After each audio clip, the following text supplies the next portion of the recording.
کچھ نہ کچھ سیکھنے سکھانے کا دن، کیونکہ انفارمیشن اور ڈس انفارمیشن دونوں ہیں، انفارمیشن اور ڈس انفارمیشن دونوں ہیں، لیکن جو علم والا ہوگا وہ ڈس انفارمیشن میں سے بھی انفارمیشن نکالے گا کہ اصل کیا ہے، اور جس کو معلوم نہیں ہوگا وہ نکال نہیں سکتا۔ جیسے ہم بیان کرتے ہیں کہ یار یہ من گڑت احادیث ہیں، یہ احادیث اس لیے من گڑت ہیں، کیوں من گڑت ہیں؟ کیونکہ کسی کتاب میں نہیں، ان کا کوئی ریفرنس نہیں ہے، اور مانی وہ جائے گی جو کتاب میں موجود ہوگی، کوئی ریفرنس ہوگا، چاہے وہ ضعیف ہی حدیث ہو ہم مان لیں گے، لیکن جس کا ریفرنس ہی نہیں ہے، عورت کوڑا پھینکا کرتی تھی، سرکار گزرا کرتے تھے، کوئی ریفرنس نہیں ہے، اس لیے جس کا کوئی ریفرنس نہیں ہے اس کو ہم مانتے نہیں ہیں۔ تو انفارمیشن اور ڈس انفارمیشن کے درمیان میں ہم نے اپنا راستہ لینا کہ ہم نے کرنا کیا ہے، کیونکہ جب تک ہمیں خود معلوم نہیں کہ ہم کون ہیں، ہم اللہ کے بندے جن پر ہمیشہ اور ہر وقت اللہ کریم کے انوار و تجلیات برستی رہتی ہیں۔ آپ بارے اس وقت ہیں، وزندار اس وقت ہیں جب آپ کا تعلق اللہ کے ساتھ ہے، اور آپ کک سے بھی ہولے ہیں جب آپ کا تعلق اللہ کے ساتھ نہیں ہے۔ پرابلم تعلق نبھانے میں ہے، اور یہ بات سمجھ آنے میں آپ کتنا وقت لیتے ہیں یہ آپ پر ہے، کیونکہ آپ اپنی زندگی خود جینا چاہتے ہیں، میں آپ کی زندگی میں مداخلت نہیں کر سکتا۔ دیکھیں، اگر ہم نے عمرہ کرنے جانا ہو ہم سارے ساتھ چلیں گے، چلو یار میں بھی جانا، کیونکہ رستہ ایک کوئی ہے نا، منزل کڑی ہے، اللہ دا کار، نبی دا کار، تھی جان بھی تیار ہوئے گا، چلو سائیں تھوڑے نال چل دیں، جانے کے لیے تیار ہو جائیں گے۔ آپ نے انگلینڈ جانا، مجھے ساتھ لے کے جائیں گے، آپ نے آسٹریلیا جانا، مجھے ساتھ لے کے جائیں گے، آپ نے امریکہ جانا، مجھے ساتھ لے کر جائیں گے؟ نہیں۔ کہاں پر ساتھ لے کر جائیں گے؟ کیونکہ آپ کو معلوم ہے یار اس سے کے ذریعے کچھ سیکھ لیں گے، اس کے ساتھ رہنے سے برکت ہو جائے گی، لیکن آپ دوسرے ممالک میں مجھے ساتھ لے کر کیوں جائیں گے؟ اس کی انفارمیشن آپ کو زیادہ ہوگی، مجھے تو ہے نہیں۔ اگر آپ نے میرے ساتھ چلنا ہوگا تو اللہ کے راستے پر چلیں گے نا۔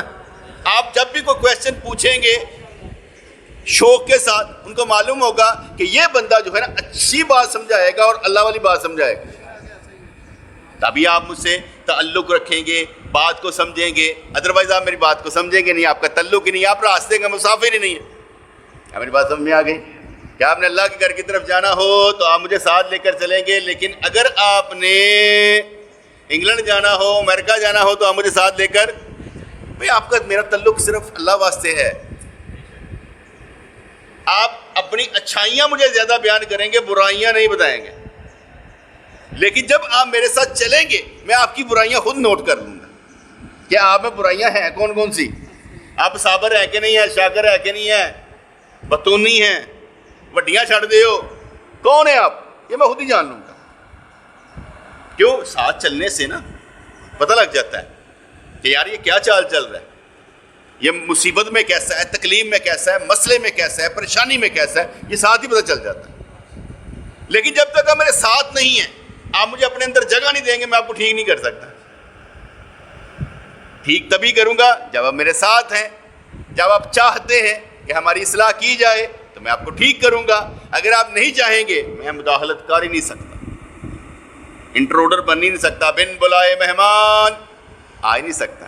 آپ جگہ دیں گے تو میں آپ کے ساتھ، آپ جگہ نہیں دیں گے میں آپ کے پاس آؤں اور آپ مجھے سکھانا شروع کر دیں، بتانا شروع کر دیں، تو میں کیا سمجھوں گا کہ یار یہ زیادہ سمجھدار نے میرے نال، یہ کہندے نے سانو اینا ہی چلائیں، ایس تو اگے نہ چلائیں۔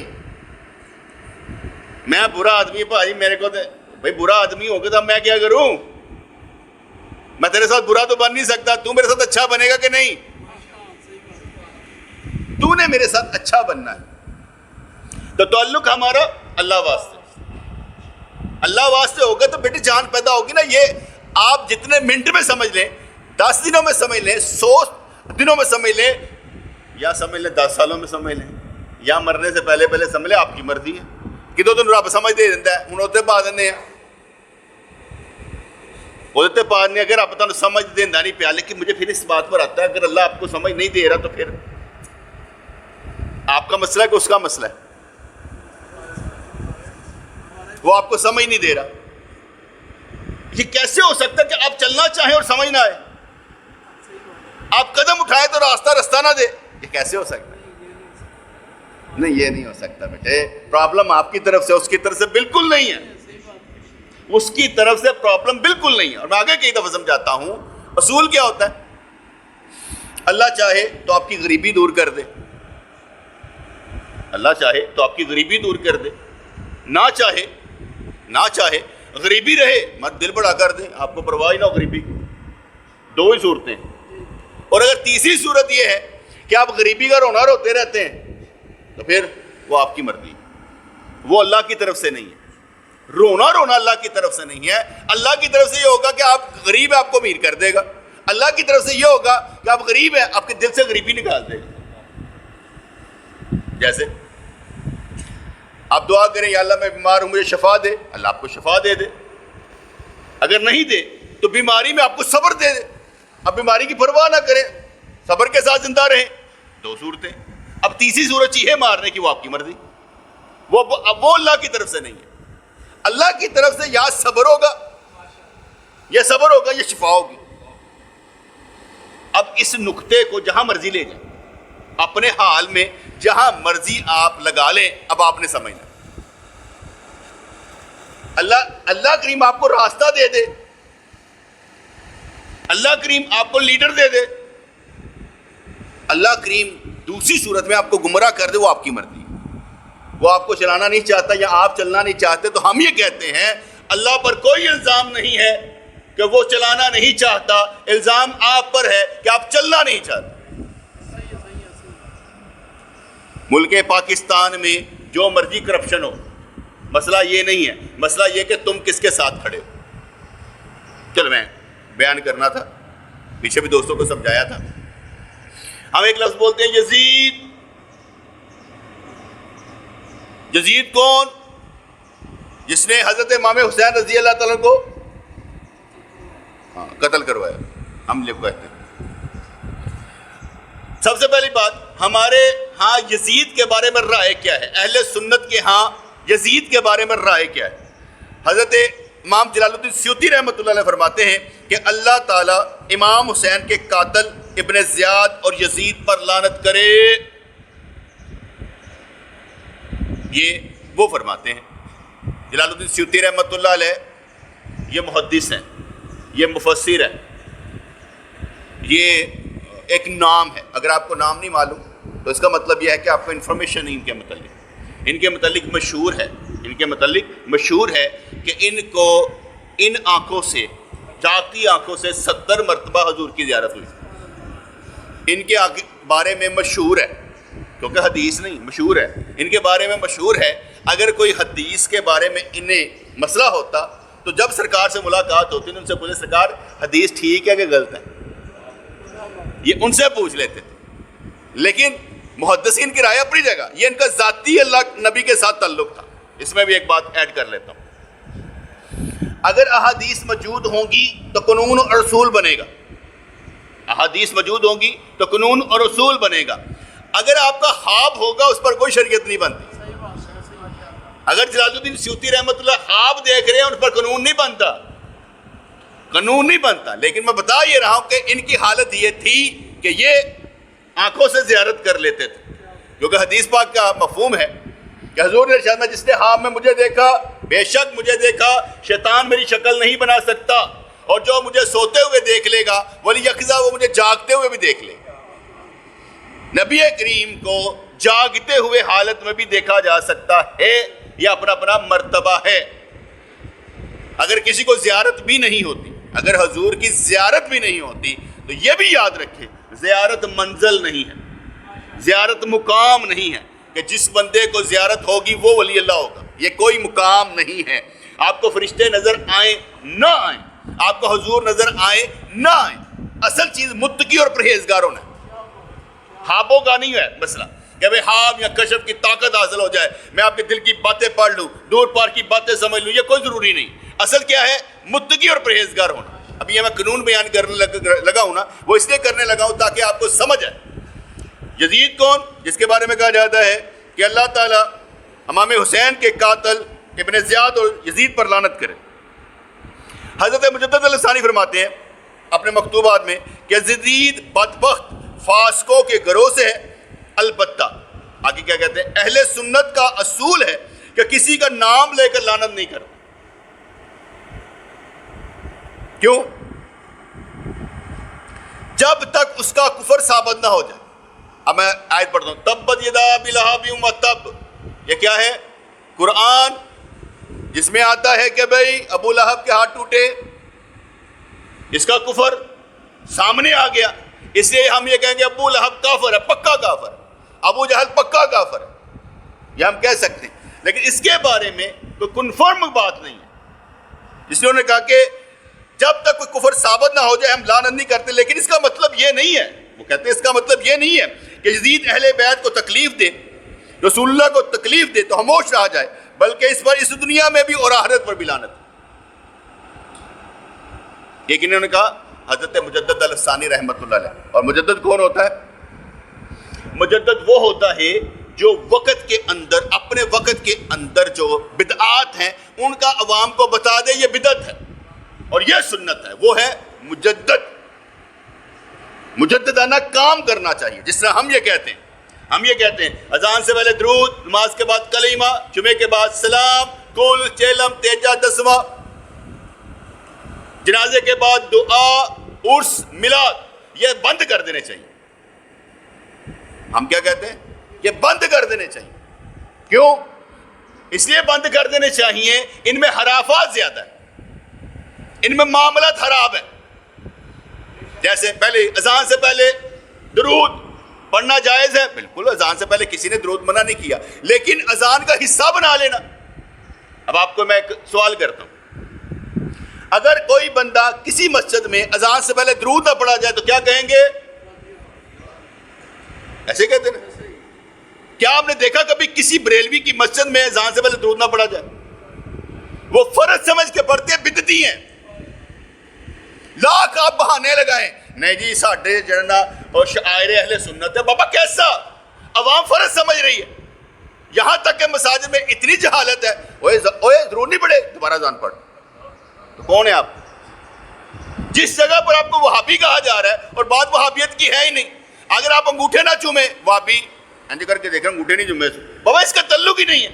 قانون اصول یہ ہے، اعلیٰ حضرت رحمۃ اللہ نے فرمایا کہ اگر کوئی بندہ انگوٹھے نہیں چومتا اور انگوٹھے چومنے والوں کو برا نہیں کہتا تو مستحب یہی ہے کہ کر لو تو ثواب، نہ کرو تو کوئی گناہ نہیں ہے۔ لیکن ہم کیا کر رہے ہیں؟ ہم ان کو کہتے ہیں وہابی۔ آپ گھر میں کل چیلم نہ کریں تو کیا کہا جائے گا؟ وہابی۔ اب ہم جمعے کے بعد کرتے ہیں نا سال ثواب، ہر جمعے کے بعد کرتے ہیں، وہی تو میرا کل چیلم ہے۔ کل چیلم تیجا دسواں نام ختم کر دو۔ ایک کام کرو، سارے 24 کروڑ آبادی پاکستان کی ہاتھ اٹھا کر اپنے ماں باپ کی بخشش کی دعا نہیں کر سکتی؟ تو کرے، یہی تو اصال ثواب ہے سب سے بڑا۔ جو اپنے ماں باپ کے لیے دعا ہی نہیں کر رہا، میں کہتا ہوں مردوں سے فراڈ کرنا۔ مردوں سے فراڈ کیا جاتا ہے؟ مردوں سے فراڈ یہ کیا جاتا ہے کہ ختم دعا کے کہتا چل جی حق پورا ہو گیا، اور نہ آپ نماز پڑھ دینے نہ کچھ اور کر دینے، تو یہ فراڈ ہے مردوں کے ساتھ۔ آپ کو معلوم ہے کل چیلم تیجا دسواں دنیا کے لیے کر رہے ہیں، اللہ کے لیے نہیں کر رہے۔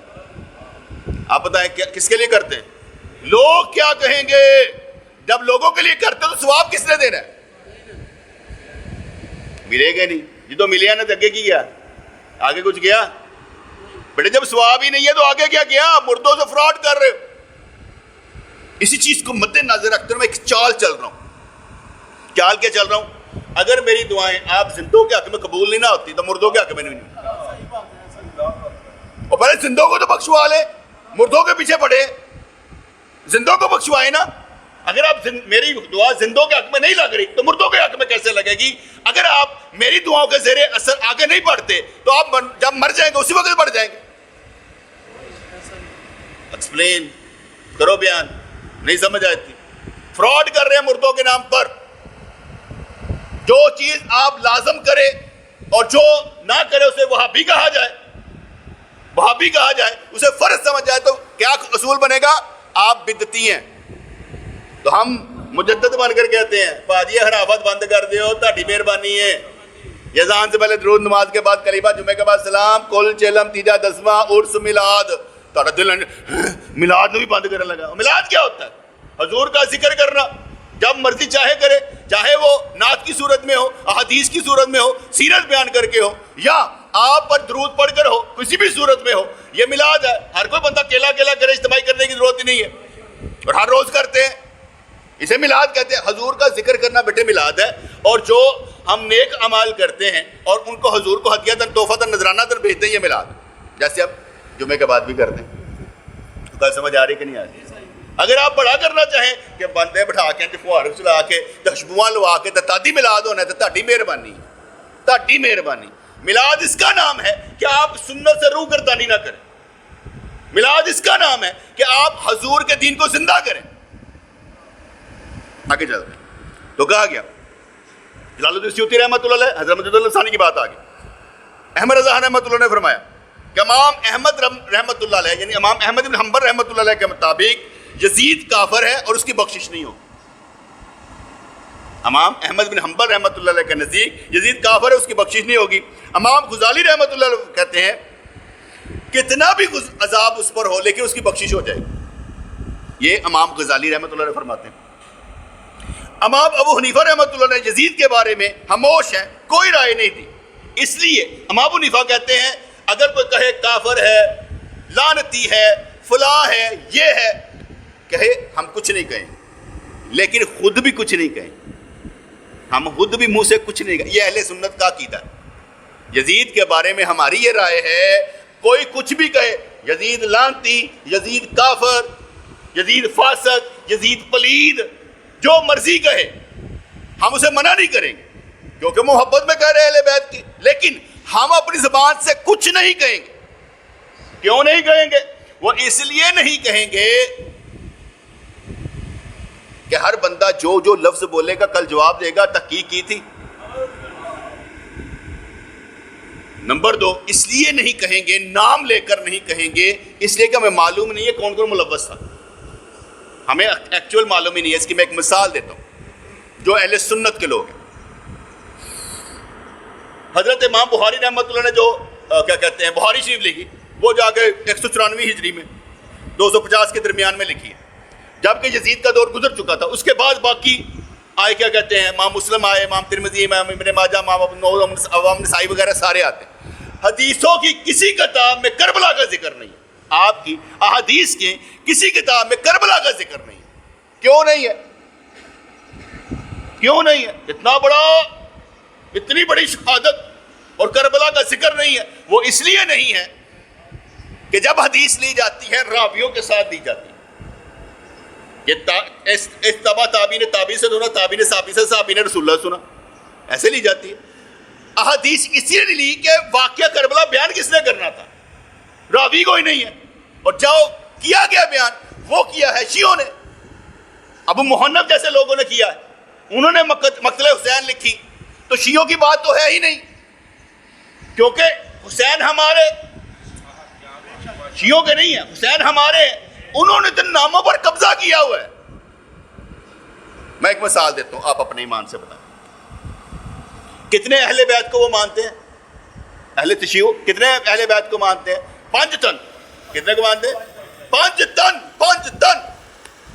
ایک تو یہ بھی کہہ رہا تھا, کہنا نمازہ جنہیں نام رکھے گے نا بالکل غلط رکھے گے نا جناب. نام اصل دے گا سن ظہر محمد, عصر فاطمہ, نماز فاطمہ, مغرب نماز علی, عشاء نماز حسن, اور فجر نماز حسین. لو جی داد دیں ان کو مراسیان. کون سی قرآن کون سی حدیث کک پتہ نہیں, آپ ہی بنا دیو, لوگوں کو گمراہ کر دو, داد لو, مراسی ہم لوگ. تو امام حسین ہمارے ہیں, امام حسین ہمارے ہیں بھائی. کیوں ہمارے ہیں؟ میں بھی بتا دیتا ہوں. ہماری کتب میں حضرت علی کے فضائل، ہماری کتب میں امام حسین کے مسائل کیا فضائل، ہماری کتب میں امام حسن کے فضائل، سیدہ فاطمہ کے فضائل، اہل سنت کی کتابوں میں راوی کون ہوں گے؟ صحابہ کرام جنہوں نے سرکار سے سنا اور آگے بات پہنچائی. ان کی کتابیں حضور سے ہے ہی نہیں. ان کی کتابیں تو الکافی، الفقی وغیرہ جو ہیں وہ تو امام جعفر سے شروع ہوتی ہیں. وہ بھی امام جعفر سے نہیں، من گھڑت راویوں سے. کہ راوی ہمارے راوی کون ہے؟ صحابہ. ان کے راوی کون ہے؟ امام دے ابو بصیر، بریدہ، فلانا، ٹینگرا. بابا صحابہ کرام اور نبی، ان کے بعد نبی کی تعلیم ہی نہیں ہے. تو گل سمجھ آئی کہ نہیں ہے بیٹے؟ ان کے بعد نبی کی تعلیم ہی نہیں ہے. ان کا عقیدہ دیکھیں، عقیدہ بنتا ہے کتابوں سے. میں نے آگے بتایا کہ من گھڑت حدیث کون سی ہوتی ہے؟ من گھڑت حدیث وہ ہوتی ہے جس کا ریفرنس کوئی نہیں ہوتا کسی کتاب میں. کہتے یار وہ کوڑا پھینکا کرتی تھی، کہتے کتنے گئی ہے؟ کوئی خاص ریفرنس دے. ریفرنس ہے ہی نہیں. میں جھوٹھی ایویں سناتے رہتے ہو، درسی کتابیں ہی لیتے ہو. آج دنیا مزرعۃ الآخرہ، دنیا آخرت کی کھیتی ہے. کہاں لکھا ہے؟ کہیں نہیں لکھا، کتابوں میں لکھا ہے. وہ بھی کون سی؟ ہماری درسی کتابوں میں. جھوٹ لکھا ہوا ہے کیونکہ ہمیں تحقیق ہی نہیں ہے، ہم نے کوئی پڑھا ہی نہیں ہے. اور سانو نا ادو پتہ لگ جائے جس تو پانی لنگ جاتا ہے، پلوں تو پانی لنگ جاتا نا، پھر اسی کہنے ہم غلط کرتے پہ. جدو فتنے زیادہ ہوئے نا پھر اسی کہنے کی کوشش کرتے ہیں، سنی سمجھتے نہیں. ابھی میں نے بیان کیا نا کہ اذان سے پہلے درود، نماز کے بعد کلمہ، جمعے کے بعد سلام، کول چلم، تیجا، تسبیح، میلاد، عرس، سارا بند کر. اس کا تعلق ہی نہیں ہے. یہ سارے مستحب اعمال جسے ہم مستحب کہتے ہیں، فرض بنا کر بدعتی ہیں. میں ادھر لے سے کہہ رہا ہوں، آپ مجھے ثابت کر دیں کہ بھئی میں غلط کہہ رہا ہوں. اور اگر آپ یہ کہیں مولوی صاحب تم کون ہوتے ہو کرنے والے، میں وہ ہوں جو اپنے وقت کا مجدد بن کر دکھائے. سیدھی بات کر رہا ہوں یار، سمجھ نہیں آتی. ابھی نہیں سمجھ آنی تو کب آنی ہے؟ سننا سن، جانا جا، مجھے کوئی اعتراض نہیں. میں نے کوئی تم سے بھیک مانگنی، میں نے تم سے کوئی نذرانہ مانگنا، جانا جا، چلا جا. لیکن تو یہ کہے میں تیری وجہ سے قرآن و سنت سے ہٹ جاؤں، یہ نہیں ہونا. میں لوگوں کا پریشر نہیں دیتا، اپنا پریشر دیتا ہوں. اور اللہ والے وہ ہوتے ہیں جو اپنا اثر چھوڑیں، دوسروں کا اثر نہ لے لیں. اللہ والے کون ہوتے ہیں بیٹے؟ جو اپنا اثر چھوڑے نا، دوسروں کا اثر ہم کیوں لیں؟ ہمیں کیا ضرورت ہے دوسروں کا اثر لینے کی؟ اس لیے میں نے بتا دیا. تو کافر کہے، کیا کہتے ہیں، لعنتی کہے، یزید کو جو مرضی کہے وہ کہے گا. لیکن ہم کہتے ہیں آپ اپنے ایمان سے بتائیں، اپنے ایمان سے بتائیں. نبی کی حدیث میں یزید نہیں آتا، کیونکہ یزید پیدا ہوا تھا عثمان غنی رضی اللہ کے دور میں. اور اسے ایسے بھی ہوگی کہ حضور نے دیکھا ابو سفیان کو معاویہ کے ساتھ اوپر بیٹا ہونے کے، لعنتی کے اوپر لعنتی جا رہا ہے. وہ پیدا ہی نہیں ہوا یار حضور کے دور میں، سرکار نے کب کہنا تھا؟ اینیاں کڑیاں گلاں ہون گیا کہ تم سمجھ نہیں آئے گی. کب پیدا ہوا ہے کیا کہتے ہیں یزید؟ تو صحابی کون ہوتا ہے؟ جس نے سرکار کو دیکھا، اس نے دیکھا ہی نہیں ہے، اس لیے یہ صحابی ہے ہی نہیں. ٹھیک ہے جی. دوسری بات یہ صحابی نہیں ہے. ہم صحابہ کا دفاع کرتے ہیں، یزید کا نہیں کرتے. ہم یزید کو نہ خلیفہ مانتے نہ صحابی مانتے، اس لیے ہم اس کا دفاع نہیں کرتے. دفاع کریں گے حضرت معاویہ رضی اللہ عنہ کا کریں گے، جو ایمان لائے، جن کو نبی نے اسلام دیا. جو یہ کہے بنو امیہ، بنو ہاشم، بنو امیہ، بنو ہاشم، جس کا مطلب ہے گمراہ کرنے والی پالیسی میں یہ بھی شامل ہے جو بنو امیہ، بنو امیہ، بنو امیہ کرتے ہیں. میں ایک مثال دیتا ہوں. حضرت حتیجہ رضی اللہ تعالیٰ بنو امیہ سے ہیں. ابو العاص رضی اللہ تعالیٰ داماد رسول، حضرت زینب رضی اللہ تعالیٰ کے خاوند بنو امیہ میں سے ہیں. حضرت عثمان غنی بنو امیہ میں سے ہیں. بات بنو امیہ یا بنو ہاشم کی نہیں ہے، وہ تو آپ لوگ ہیں، چودھری ہیں، باجوہ ہے، فلانا ہے، ٹینگرا ہے. آپ لوگ ذات پات کی بات کرتے ہیں، بات تو قرآن و سنت کی ہے. بات کس کی ہے؟ قرآن و سنت کی ہے، نہ بنو ہاشم کی نہ بنو امیہ کی. جو قرآن پر ہے وہ نبی کے ساتھ ہے، حدیث پر ہے نبی کے ساتھ ہے. بنو امیہ بنو ہاشم نہیں جی. وہ حضور کے خلاف لڑے ابو سفیان، علی کے خلاف لڑے حضرت معاویہ. دیکھیے نا بابا، جو کچھ ہوا مسلمان تھے، بعد میں نبی نے ان کو کلمہ پڑھایا. آپ مجھے یہ بتائیں مکہ پاک میں کتنے مسلمان اور مدینہ پاک میں کتنے مسلمان ہوئے جو حجۃ الوداع کے موقع پر رسول اللہ کے ساتھ 1,24,000 کم و بیش جنہوں نے حج کیا؟ سرکار نے کسی کو منافق کہا، کسی کو کافر کہا؟ نہیں کہا. اگر کوئی دوسرا کہے کون؟ وہ نبی ہے، وہ نبی ہے. نہیں تو نبی بننے کی کیا ضرورت ہے بھائی؟ جیسے میں کہا کرتا ہوں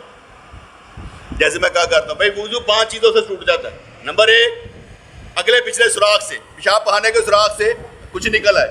نمبر 2 بندہ سو جائے. نمبر 3 الٹی آئے. نمبر 4 خون بہ جائے. نمبر 5 نماز میں ہنسے.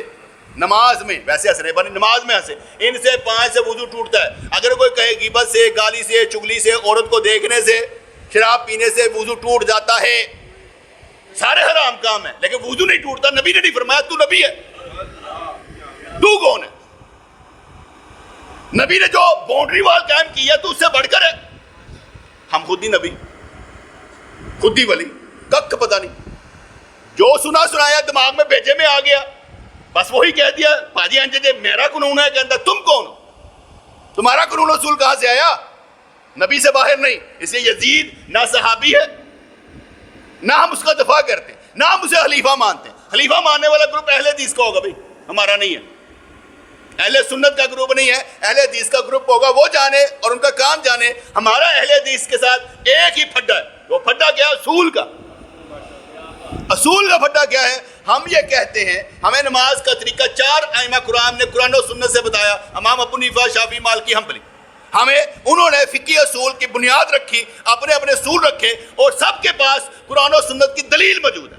بات سمجھ میں آ گئی؟ 4 ائمہ کرام نے. ہم یہ کہتے ہیں کہ جو اہل حدیث جماعت یا جو بھی کہتے ہیں صحیح حدیث, ان کو نماز کا طریقہ ایک مکمل, رفع دین نہیں, رفع دین کرنا نہیں کرنا, ایک نماز کا طریقہ کس نے سکھایا؟ اپنے باپ کا نام بتاؤ. یہ پھڈا مار. پھڈا سمجھ آیا کہ نہیں آیا؟ اصول سمجھ آیا کہ نہیں آیا؟ ہمارا کیا پھڈا ہے؟ پھڈا یہ ہے اصول. تیرا اصول کیا ہے؟ میں جی ہمیں صحیح حدیث ضعیف حدیث پر نہیں چلنا. یہ قانون کس نے بنایا کہ صحیح حدیث پر نہیں چلنا اور صحیح حدیث پر چلنا ضعیف حدیث؟ نبی نے بنایا, صحابہ نے بنایا, محدثین نے بنایا. تو جو محدثین نے بتانا کہ ہمیں فلاں محدث نے ان صحیح حدیث کے مطابق نماز سکھائی. تم یہ کہو ہم امام نبی کو مانتے ہیں, تم امام ابو حنیفہ کو مانتے ہو. ہاں نہ خراب نہ ہوتے. امام ابو حنیفہ کا نبی نہیں مانتا تو مسلمان ہی نہیں. اگر وہ قرآن و سنت پر نہیں تو بیٹا وہ امام ہی نہیں. میں اگر قرآن و سنت پر نہیں تو مولوی نہیں. میں کیوں یہاں پر بیٹھا ہوں؟ تو آ کے بیٹھ. تو بات سمجھ میں پھٹا گیا ہمارا اہل حدیث کے ساتھ. اصول و قانون کے پاس کتابیں ایک ہی ہے ہماری, لیکن اصول و قانون کا پھٹا ہے. وہ کہیں گے ہم صحیح حدیث پر ہیں, ہم کہتے ہیں بات صحیح نہیں ہے. یہ صحیح حدیث کے مطابق نماز کا طریقہ ہر چیز کس نے سکھائی تمہیں؟ صحیح حدیث. اس لیے وہ کہیں گے خلیفہ, ہم تو نہیں کہتے پا خلیفہ. ہمیں تو معلوم ہے کہ طریق کے مطابق, طریق کی کتابوں کے مطابق 3 پھڈے ہوئے ہیں ہمارے یزید کے ساتھ. نمبر 1 اہل بیت اس کے دور میں شہید کیے گئے, لیکن نہ اس نے اس کا بدلہ لیا, نہ اس نے جنہوں نے شہید کیا ان کو سزائیں دی, نہ خون بہا دیا, کچھ بھی نہیں دیا. یہ ہمارا پھڈا. نمبر 2 واقعہ ہررا ہوا, مسجد نبی میں گھوڑے باندھے گئے. مدینہ پاک میں جب بیعت توڑ دی نا یزید کی, وہ حملہ کیا گیا. پھر حضرت عبداللہ بن زبیر جب خانہ کعبہ میں انہوں نے خلافت کا دعویٰ کیا, خلیفہ بن گئے, تو ان کے ساتھ مکہ پاک میں لڑائی کی. یہ 3 واقعے یزید کے دور میں ہوئے, یہ سیاہ ترین واقعات. وہ ایک ہم شعر پڑھتے نا, روک لیتی ہے آپ کی نسبت تیر ہم پر جتنے چلتے ہیں. یہ اپنی جگہ پر. یزید کا تعلق کس کے ساتھ ہے؟ حضور کے ساتھ بھی ہے. کیسے؟ یزید کے والد صاحب حضرت معاویہ رضی اللہ تعالیٰ عنہ. حضرت معاویہ رضی اللہ کی بہن ام حبیبہ حضور کی بیوی ہے. یزید کے پھپھا جان لگتے ہیں حضور. یزید کے پھپھا جان ہے حضور. تعلق ہے, رشتہ داری ہے, لیکن پھر بھی ہم کہتے ہیں وہ صحابی نہیں ہے, خلیفہ نہیں ہے, رشتے میں نہیں ہے, نہ نسبت نے روکنا ہے. روک لیتی ہے آپ کی نسبت, بیبی روک لیتی ہے آپ کی نسبت اگر تو گناہوں سے بچتا ہے. اگر تو گناہوں سے نہیں بچتا تو کون؟ تو کون جسے نسبت روک نہیں رہی؟ یا میں تو کہہ رہا ہوں میں زندوں کے لیے دعا کرتا ہوں, لگ نہیں رہی, کیا کروں؟ تو مردوں کو لگیں گی. ادھر ہی آپ مردہ دباتے ہیں, ساتھ ہی قبر پر دعا, ساتھ جنازے کے بعد دعا, پھر بعد میں گھر میں دعا, پھر معافی. اوہ اللہ کے بندے اپنے آپ کو بخشوا, مردہ تو کیا, تو کہاں پر ہے؟ پر تجھے یاد ہی نہیں رہتا تو نے کرنا کیا ہے. اس لیے ہم نے کہا یزید قرآن و سنت پر نہیں تھا, اور اہل تشیعوں کے پاس قرآن و سنت ہے ہی نہیں, وہ منکر قرآن و سنت ہے. فرق سامنے آ گیا. وہ قرآن و سنت پر نہیں تھا، یہ قرآن و سنت رکھتے نہیں ہے. جیسے قادیانی نے ایک لمبا بنیاد بنا کے رکھ لی ہے، انہوں نے بھی رکھی ہوئی. ہم 12 امام کو مانتے ہیں، رسول اللہ کے بعد اہل بیت. میں تو کہتا ہوں اہل بیت ہے کتنے سن؟ حضور کے بعد 4، امام حسن، امام حسین، سیدہ فاطمہ اور حضرت علی. کیسی عجیب سی بات، کیسی عجیب سی بات ہے. چاروں نے مار دینا سی. اگر وہ خلافت کے خلاف تھے، امامت ان کا حق تھا، تو چاروں نے مار دیتا جانا چاہیے تھا. خلفاء نے ماریا نہیں ماریا. سب کہانیاں بنی ہوئی ہیں. سیدہ کو شہید کر دیا گیا، حضور کو زہر دے دیا گیا، امام حسن کے جنازے پر تیر چلا دیے گئے، فلاں کر دیا گیا. اور جھوٹ ہے، سب جھوٹ ہے. یہ کارروائیاں جہالت کی ہیں. آپ پڑھتے نہیں ہیں، آپ پڑھے لکھے نہیں ہیں، آپ سنتے نہیں ہیں، آپ مانتے نہیں ہیں. آپ نے جو سنا، میں ویلاگ دیکھا سی بھائنوں دے چاہے کہہ رہا سی بابا کس حدیث پر کہہ رہا تھا. ایک حدیث نہیں ہے، مختلف حدیثیں ہوں گی. انہوں حدیث کو اکٹھا کر کے قانون بنے گا. گل سمجھ آئے کہ نہیں ہے؟ جب حدیث اکٹھے کریں گے بیٹے پھر قانون بنے گا نا. ایک حدیث سن کر تو قانون ہی نہ بنے گا. ایک حدیث رفاعی دین کی، ایک رفاعی دین کے خلاف ہے، آپ کیا کریں گے؟ قانون کیا بنائیں گے؟ قانون تو بنا دیا. میں نے کہہ دیا کہ جو 4 ائمہ کرام قرآن و سنت پر تھے، جو بندہ یہ کہتا ہے کہ ہم صحیح حدیثوں پر عمل کریں گے، اس لیے یہ طریقہ کس سے لیا، یہ پھٹا ہوگا ہمارا. تو اہل تشیعوں کے ساتھ ہمارا کوئی پھٹا نہیں، وہ مسلمان نہیں ہے. سیدھی سی بات. ان کا ہم جنازہ نہیں پڑھتے پھر. ہم ان کا جنازہ نہیں، قرآن و سنت پر نہیں ہے نا. پرابلم یہ ہے. حدود میں نے بتایا فرق کیا بتایا. قرآن کے منکر کیوں ہیں بیٹے؟ وہ اس لیے منکر ہیں کہ ان کی کتابوں میں لکھا ہے یہ قرآن نامکمل ہے. ہم کہتے ہیں یہ مکمل ہے. وہ کہتے ہیں کہ حضرت علی رضی اللہ عنہ جو لے کر آئے تھے نا خلفاء کرام کے پیش کیا، تو انہوں نے کہا ہم نہیں قبول کر. انہوں نے کہا ہم تن ملے گا نہیں، یہ میرا بیٹا امام مہدی لے کر آئے گا. اور انہوں کو سن لو تو کہنے کہ نہیں کبھی ایسی بات ہی نہیں ہوئی، اسی بھی ایسے قرآن کو ماننے ہیں. ہم کہتے ہیں یہی قرآن وہ ہے جو حضرت عثمان غنی رضی اللہ عنہ نے سارے مصاحف جلا کر اکٹھا کیا.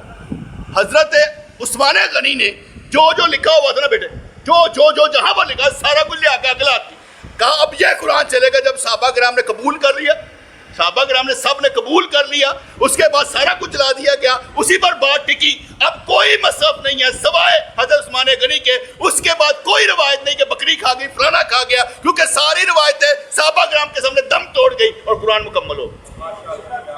اس سے پہلے جو مرضی ابن ماجہ 1944 قرآن بکری 2 آیتیں کھا گئے تھے، تمہارے فروغ یہ رجم کی آیت بیان کر رہے ہیں، وہ ساری دم توڑ گئی جب حضرت عثمان غنی نے وہ سارے قرآن جلا کر ایک بات کر دی. اب اس میں اللہ نے ذمہ لے لیا تھا نا، ان کے ذریعے کام لیا گیا. آپ بھی کچھ کریں نا، اللہ آپ سے کام لے. آپ کیوں نہیں کرتے کام کہ آپ سے بھی اللہ کام لے؟ آپ کہیں یا اللہ مجھے کام دے. آپ کام ہی نہیں مانگتے، آپ کام نہیں مانگتے. آپ صرف یہ کہتے ہیں یا اللہ دنیا دے، آخرت لے. دنیا چھوٹی ہو جاتی ہے، لیکن جب ہم آخرت کی طرف توجہ نہیں کریں گے، دنیا بڑی آخرت چھوٹی. دیکھیں میں اگر 200 پر بھروسہ کروں یار یہ میرے کام آئے گا، یہ میرے کام آئے گا، نہیں آتے.